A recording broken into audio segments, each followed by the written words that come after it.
നിങ്ങളൊരു വ്യക്തിയെ വിശ്വസിക്കുകയാണെന്നുണ്ടെങ്കിൽ ആ വ്യക്തിയുടെ ഭാഗത്തു നിന്ന് ആ വിശ്വാസം കീപ്പ് ചെയ്യുവാനുള്ള എന്തെങ്കിലും നടപടി തീർച്ചയായിട്ടും ഉണ്ടായിരിക്കണം, അല്ലേ? നിങ്ങളൊരു 1000 രൂപ കൊടുത്താൽ അയാൾ 1000 രൂപ തിരിച്ചു തരാമെന്ന് പറഞ്ഞ ദിവസം തന്നെ തിരിച്ചു തരുന്നു എങ്കിൽ നിങ്ങൾക്ക് ആ വ്യക്തിയുടെ മേലുള്ള വിശ്വാസം കൂടും.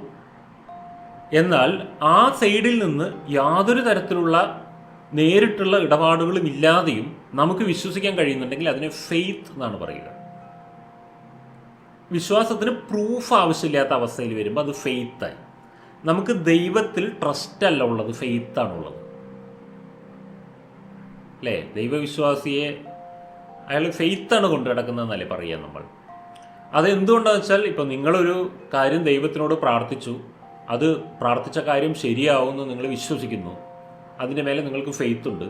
എന്നാൽ ദൈവം നിങ്ങൾക്ക് റെസിപ്റ്റൊന്നും തന്നിട്ടില്ല, ഇത്ര ദിവസം കഴിഞ്ഞാൽ ഈ കാര്യം ശരിയാക്കി തരുന്നതായിരിക്കും, അഥവാ ഞാനിത് ശരിയാക്കി തന്നിരുന്നില്ലെങ്കിൽ നിങ്ങൾ വന്ന് റീഫണ്ട് ചോദിച്ചോളൂ നിങ്ങൾ ചെയ്ത പ്രാർത്ഥനയ്ക്കും വഴിപാടിനും. അങ്ങനെയൊന്നുമില്ല, 100% റീഫണ്ട് ഗ്യാരണ്ടി ഒന്നും തന്നിട്ടില്ല. പക്ഷെ നമ്മൾ എന്നാലും അത് കൊണ്ടു നടക്കും. നമ്മൾക്ക് ഇന്നേ വരെ ദൈവം നമ്മളോട് പറഞ്ഞിട്ടില്ല, നീ പ്രാർത്ഥന ചെയ്തത് ഞാൻ കേട്ടു കേട്ടോ, മനസ്സിലായിട്ടുണ്ട്, കാര്യം എന്താണെന്ന് മനസ്സിലായിട്ടുണ്ട്, ഞാൻ അത് ശ്രമിക്കുന്നുണ്ട്, പരിഹരിച്ച് തരാം, ഇത്ര മാസം കഴിയുമ്പോഴേക്ക് ശരിയാവുമെന്ന് നമ്മളോട് ഒരിക്കലും പറഞ്ഞിട്ടില്ല. നമ്മളോട് ദൈവത്തിൻ്റെ ആൾക്കാരെന്ന് പറഞ്ഞ് നടക്കുന്നവർ പറഞ്ഞിട്ടുണ്ടാവും ഇത് ശരിയാവും അത് ശരിയാവും എന്നൊക്കെ. അവരും നമുക്ക് എഗ്രിമെൻ്റ് ഒന്നും എഴുതി ഒപ്പിട്ട് തരില്ല.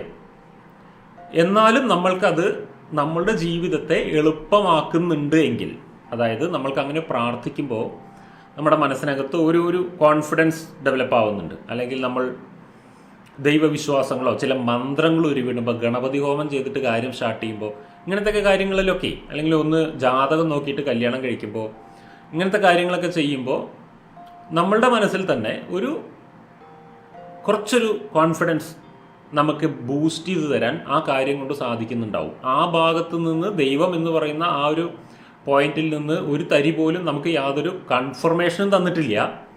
നമ്മളുടെ മാത്രം റെസ്പോൺസിബിലിറ്റിയിൽ മറ്റേ സൈഡിലുള്ള ആളുടെ ഒരു റെസ്പോൺസിബിലിറ്റി ഇല്ലാതെ നമ്മൾ എന്തെങ്കിലും ഒന്നിനെ, ഞാൻ ദൈവം ഒരു ഉദാഹരണം പറഞ്ഞതാണ്, അതൊരു വ്യക്തിയാണെങ്കിൽ പോലും ആ ഭാഗത്തുനിന്ന് ഒരു കൺഫർമേഷനും ഇല്ലാതെ നമ്മൾ ആ വ്യക്തിയുടെ മേലെ ഒരു വിശ്വാസം അർപ്പിക്കുന്നുണ്ടെങ്കിൽ അതിനെ വിളിക്കുന്ന പേരാണ് ഫെയ്ത്ത്. ഇപ്പം നിങ്ങൾ ഒരു പ്രശ്നമായിട്ട് എൻ്റെ അടുത്ത് വന്നു വിചാരിച്ചോ, ഓക്കെ, ഞാൻ നിങ്ങളോട് പറഞ്ഞിരിക്കുകയാണ് ഈ പ്രശ്നം എനിക്ക് പരിഹരിക്കാനൊന്നും പറ്റില്ല, നമുക്കിങ്ങനെ ഓരോന്ന് ചെയ്തു നോക്കാം, ചിലപ്പോൾ ശരിയാവുമായിരിക്കും എന്നാണ് ഞാൻ പറഞ്ഞതെന്ന് വിചാരിച്ചോ. അപ്പം ഞാൻ ഉത്തരവാദിത്തം ഏറ്റെടുത്തിട്ടില്ല ആ പ്രശ്നം പരിഹരിക്കുന്നതിൻ്റെ. But you have the faith, ഇത് നമ്മളിങ്ങനെ കണ്ടിന്യൂ ചെയ്ത് നമുക്കിത് ശരിയാക്കി എടുക്കാൻ പറ്റും എന്ന് നിങ്ങൾക്ക് ഫെയ്ത്ത് ഉണ്ട്. നിങ്ങൾക്ക് എൻ്റെ മേലുള്ള ഫെയ്ത്ത്, അതിന് ഞാൻ ഉത്തരവാദിയല്ല, എൻ്റെ മേലെ നിങ്ങൾ ഫെയ്ത്ത് കൊണ്ട് നടക്കുന്നതിന്. കാരണം ഞാൻ കൺഫർമേഷൻ തന്നിട്ടില്ല നിങ്ങൾക്ക് ശരിയാക്കി തരാമെന്നുള്ളത്. അപ്പോൾ നിങ്ങൾക്ക് എൻ്റെ മേലെ ഉള്ളത് ഫെയ്ത്താണ്. എന്നാൽ ഞാൻ നിങ്ങൾക്ക് 100% ഗ്യാരണ്ടി തന്നു, within 6 months we will solve this problem, ഞാൻ ഗ്യാരണ്ടി എന്ന് നിങ്ങളോട് പറയുന്നു. അങ്ങനെയെങ്കിൽ നിങ്ങൾക്ക് എന്നോടുള്ളത് ഫെയ്ത്ത് അല്ല, ട്രസ്റ്റാണ്. അതാണ് വ്യത്യാസം. ഫെയ്ത്തും ട്രസ്റ്റും തമ്മിലുള്ള വ്യത്യാസം മനസ്സിലായോ? വിശ്വസിക്കുന്ന വ്യക്തി ആരെ വിശ്വസിക്കുന്നോ ആ വിശ്വസിക്കുന്ന ഭാഗത്തു നിന്ന് കൺഫർമേഷൻസ് ഉണ്ടെങ്കിൽ അത് ട്രസ്റ്റാണ്. ആ ഭാഗത്തു നിന്ന് യാതൊരു നടപടികളും ഉണ്ടായിട്ടില്ല, ഒരു നിലപാടുകളും നമുക്ക് അറിയില്ല, പക്ഷെ നമ്മൾ നമ്മുടെ ഉത്തരവാദിത്വത്തിൽ ഒന്നിനെ വിശ്വസിക്കുന്നെങ്കിൽ അതിൻ്റെ പേരാണ് ഫെയ്ത്ത്. ദൈവവിശ്വാസവും അതുപോലെയുള്ള വിശ്വാസങ്ങളെല്ലാം ഫെയ്ത്ത് കാറ്റഗറിയാണ്. ചിലപ്പോഴൊക്കെ നമ്മൾ പ്രാർത്ഥിച്ചതൊക്കെ നമുക്ക് അനുകൂലമാകും, അപ്പോൾ നമ്മുടെ ഫെയ്ത്ത് അങ്ങോട്ട് കൂടും. ചിലപ്പോഴൊക്കെ അത് അനുകൂലമല്ലാതെ വരുമ്പോൾ ഫെയ്ത്ത് ഇട്ടെറിഞ്ഞിട്ട് പോകും. ഇങ്ങനെയൊക്കെ സംഭവിക്കാറില്ലേ അതിൽ? അത് ഇതുകൊണ്ടാണ്, അത് നമ്മളുടെ മാത്രം ഭാഗത്ത് പ്രവർത്തിക്കുന്ന ഒരു കാര്യമാണ്. അതുകൊണ്ടാണ് അതിന് നമ്മൾ ഫെയ്ത്ത് എന്ന് വിളിക്കുന്നത്. ഇനി അതിൻ്റെ കൂടെ തന്നെ ഒട്ടി നിൽക്കുന്ന ഒരു സാധനമുണ്ട്, ബ്ലൈൻഡ് ഫെയ്ത്ത്. അതൊരു വിശ്വാസമാണ്. ഇതിനെ നമ്മൾ അന്ധവിശ്വാസം എന്ന് പറയും. എന്നാൽ ഒരു സത്യം പറയട്ടെ, എല്ലാ ഫെയ്ത്തും ബ്ലൈൻഡ് ഫെയ്ത്താണ്. അതാദ്യം മനസ്സിലാക്കണം. സകല വിശ്വാസങ്ങളും, ഈ ടൈപ്പ് വിശ്വാസം, അതായത് ഫെയ്ത്ത് എന്ന് പറയുന്ന കാറ്റഗറി പെടുന്ന എല്ലാ വിശ്വാസങ്ങളും ബ്ലൈൻഡ് ഫെയ്ത്താണ്. ഇത് മതവും ദൈവവും ഒക്കെ ആയിട്ട് ബന്ധപ്പെട്ട കാര്യങ്ങളിൽ മാത്രമല്ല.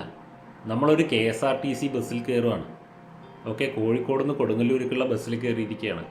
കൊടുങ്ങല്ലൂരിൽ ഞാൻ 3 മണിക്ക് എത്തിച്ചേരുന്ന അവിടെ ഉള്ളവരോട് വിളിച്ചും പറഞ്ഞിട്ടുണ്ട്. ഇത് നമ്മുടെ ബ്ലൈൻഡ് ഫെയ്ത്താണ്.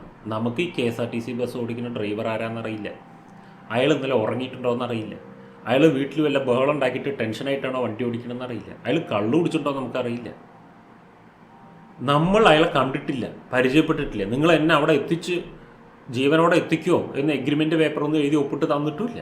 കൈകാട്ടി നിർത്തി കയറി. നമുക്ക് ഒരു പരിചയമില്ലാത്ത ആളുടെ മാനസികാവസ്ഥയോ ശാരീരികാവസ്ഥയെക്കുറിച്ച് ഒരറിവുമില്ലാത്ത നമ്മൾ KSRTC അല്ല ഏത് ബസ്സായാലും ശരി, ആ ഒരു സിസ്റ്റത്തിൻ്റെ മേലെ അവർ നമ്മളെന്തായാലും കൊല്ലില്ല എന്നൊരു വിശ്വാസത്തിൻ്റെ മേലെ നമ്മൾ കയറുന്നു. ഇതൊരു ബസ്സാണെങ്കിലും ശരി, ഒരു ടാക്സിയോ ഓട്ടോ ആണെങ്കിലും ശരി, ഒരു ഫ്ലൈറ്റ് ആണെങ്കിലും ശരി, ട്രെയിൻ ആണെങ്കിലും ശരി, വി ഡോണ്ട് നോ. നമുക്കതറിയില്ല അവർ നമ്മളവിടെ എത്തിക്കുമോ എന്നുള്ളത്. പക്ഷെ പൊതുവെ പോയവരൊക്കെ 99% എത്തിയിട്ടുണ്ട് എന്നുള്ള ഒരു പാറ്റേൺ നമ്മൾ കണ്ടിട്ടുള്ളത് കൊണ്ട് നമ്മളതിൽ കയറിയിട്ട് പോകുന്നു. അവിടെ നമുക്ക് ബ്ലൈൻഡ് ഫെയ്ത്ത് ഉണ്ടായിരിക്കണം. ഏതൊരു എഞ്ചിനീയറും ടീമും ചേർന്ന് പണിത് വെച്ചൊരു പാലത്തിൻ്റെ മേലെ കൂടെ കാർ ഓടിച്ച് പോകുന്ന സമയത്ത് അവരത് കൃത്യമായി മിക്സ് ചെയ്തിട്ട് തന്നെയാണോ പണിതിരിക്കുന്നത്? ഏതൊക്കെ പാലം ഇടിഞ്ഞു വീണല്ലോ, അതുപോലെയൊക്കെ ഇടിഞ്ഞു വീഴുമോ നമുക്കറിയില്ല. പക്ഷെ അവിടെ നമ്മൾ ബ്ലൈൻഡ് ഫെയ്ത്ത് യൂസ് ചെയ്യണം.